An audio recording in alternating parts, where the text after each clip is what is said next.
All the pills. All the pills? How many pills? All.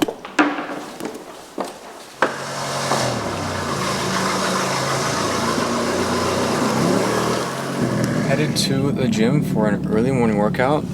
Kenny is probably very surprised that I'm even awake at this hour. It's freaking 8 a.m. You're a changed man, dude. Changed man. Bro, I got up freaking early today. Maybe it was just the moaning that I was hearing all night, but... Yeah. Wait, you want to tell him about that? No. Okay. Yeah, Kenny was moaning all night. Oh, yeah. It was, It was weird, me. bro. Turned me on, though, so I just woke up. Dude, the edging doesn't stop, so like... Because of my schedule, I have a crazy schedule, so like I'll wake up really, really early in the morning normally. I get a couple of hours of work done, and then head to the gym like whenever they open. Get it out of the way, come back, shower, and get like the rest of the day to do stuff. So that way I end all my work around like 1 to 3. I have good genetics, so like I'll work out for like 10-15 minutes and I'm freaking done. And then I'm big and strong. The fact that we have to go into a parking garage like a few levels down to just go to the gym is crazy. This garage has crazy cars because this is where all the freaking rich people of West Hollywood and Beverly Hills go to the gym at. Urus right there, 2 nice Range Rovers, another freaking G63, a Bentley right next to the Range Rover, 4x4 squared next to the freaking tank over there. And they're all going to the gym because they don't freaking work. They're all CEOs, they all own their own business. They're not going to 9 to 5s.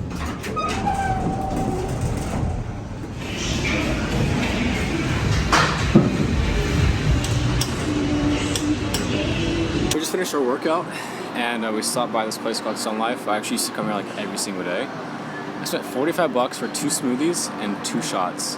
That is some LA tax, if anything. Thank you, bro. Absolutely insane, dude.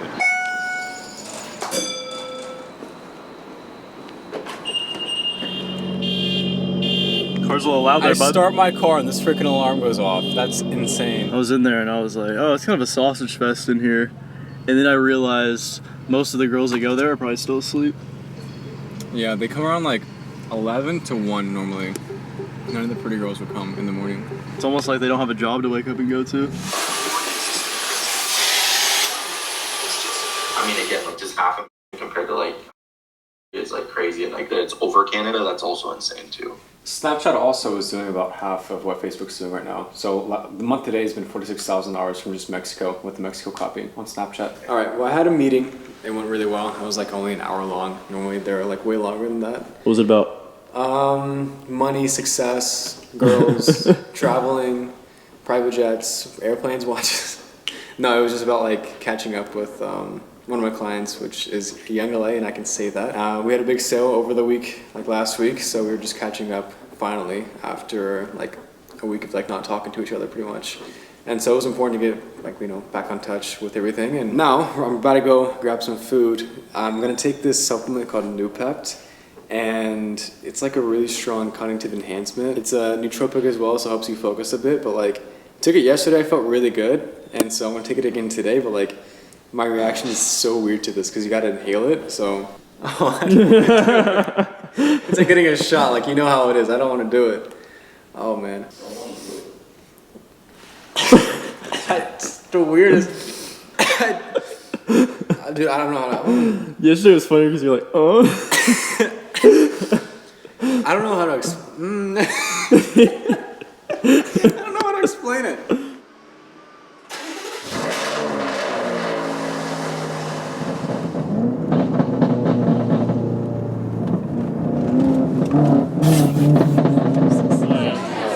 Trying to have a conversation with Kenny, but like I'm getting a million text messages at once, so I don't even know what to do at this point. Clients? Yeah, of course. Multitasking is freaking hard. Big coffee guy? Huge coffee guy, every single day. But I'm not addicted. Dude, imagine this with a cigarette. Empty mouth. Empty mouth. Put it in your belly. Don't even look at me, bro. Don't even. Hands down the best freaking bread pudding like ever. Starting our meal with the bread pudding.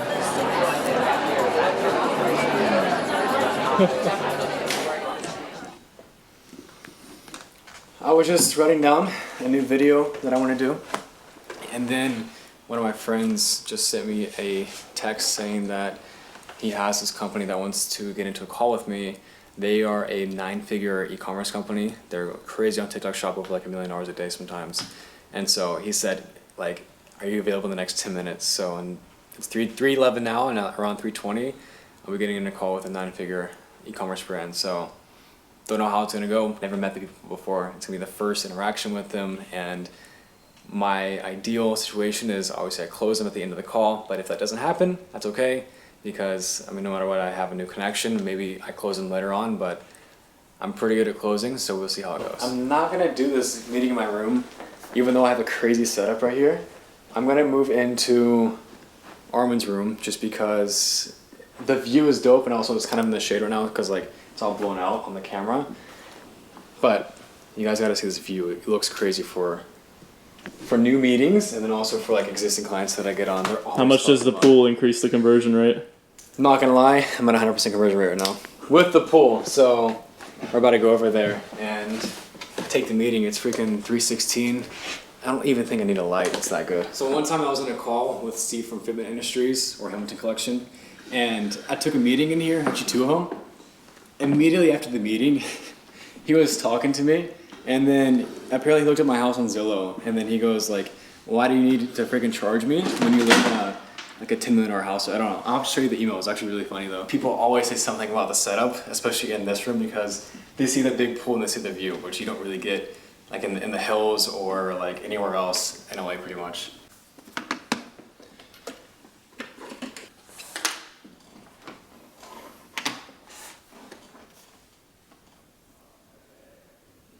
A couple other people try as well, and then we had an agency called that came in, promised us the moon. I've seen them do fantastic work with other brands in the past, and they completely uttered the tank. If you were coming to me day one and you were going to get started, how would you go about it?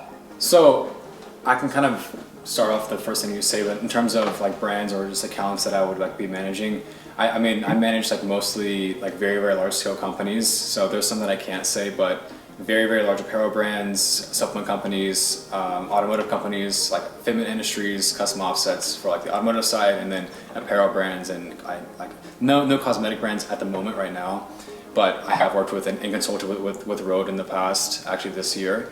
And so I've seen like an insight on pretty much every single industry you could think of in terms of Google Ads for e-commerce and also SaaS. But as of right now, like in terms of strategy, I couldn't give you an exact strategy just because everything is different per account, and I would have to get into the account right away to like kind of do a little high level summary of like what a strategy could look like for the next 2 weeks, 3 weeks, to even 4 weeks. Funny enough, being in LA, I got in a bit of trouble with taxes so far, and my business is registered out of Texas. I have had it for the past 4 years. Never had any problems with taxes until I moved to LA. And I don't really tell anybody about this, but I actually had a full audit done recently, and I owe a pretty good amount of taxes in LA so far. Do you have a good accountant? I do. Son? I do. So how the fuck does he put you in a situation like this? it wasn't even him. It was just a What do you string mean of wasn't it? events. What do you think is a job of an accountant? Are you crazy, man? They just knew that I was living in LA. They saw that I signed a lease. They saw that I sent all the wires for my house, and then see that I've been paying every single month for all my bills and utilities, and that I'm also sending invoices that have actually my house address attached to it. So they're seeing that I'm doing business out of California. And How much money do you make right now monthly? I Approximately. don't want to discuss that. Approximately, like over $1 million a month? Not at the moment. In November, I did break 7 figures, but that was like a record month for me. And everything after that, it's like it's How over many half a million clients a do month. you have?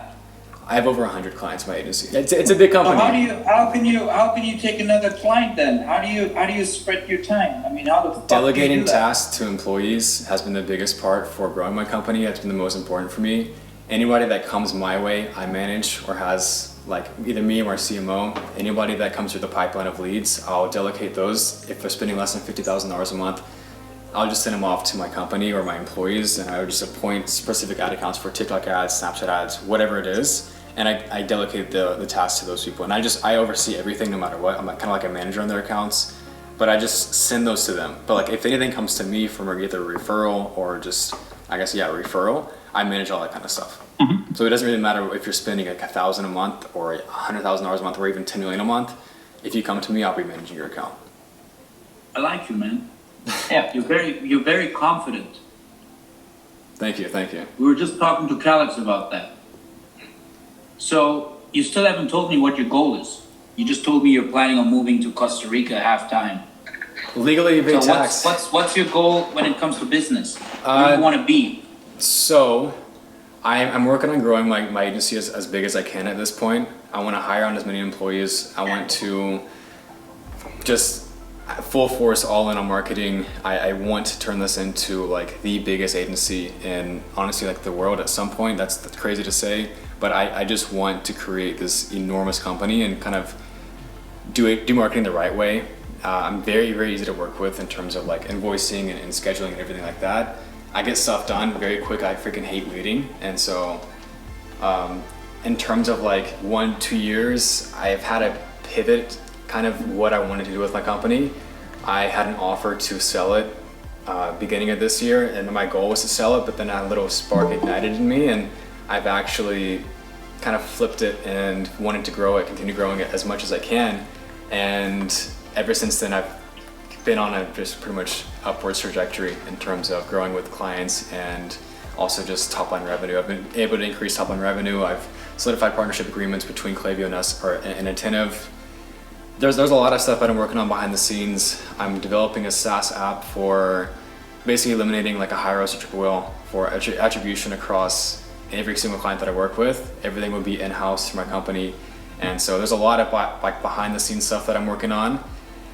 And so everything should be launched like within the next few months or even sooner than that. And then after that, just kind of scaling it as much as I can. All right, so everybody knows that I'm the GOAT. Close the company, of course, they freaking love me right off the bat. Honestly, the biggest things were for meetings, for me at least, holy crap, I'm fried right now. But like, professionalism is huge, confidence is huge, and knowing what you're freaking talking about is the most important thing. You can kind of go over like a high level overview of like the skills that you know and like things that you can say on these phone calls and close them with like 100% conversion rates. I never get on a phone call with a client and don't close them. Definitely tips for anybody else that gets into meetings that I see all the time. Don't sway in a freaking chair, because if you sway in a chair, they're gonna be like, oh, he's either insecure or he's not confident or doesn't know what he's talking about, he's anxious. So confidence and staying calm, which they actually brought up, was how calm I am.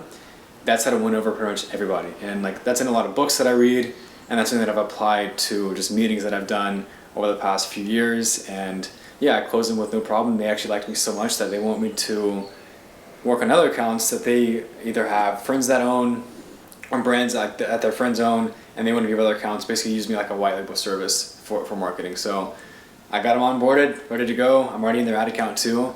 And so I'm gonna launch campaigns tonight, and that was it. Hypothetically, how much money did I'll make a screenshot of the invoice. Okay. I'll take a screenshot of it. Yeah.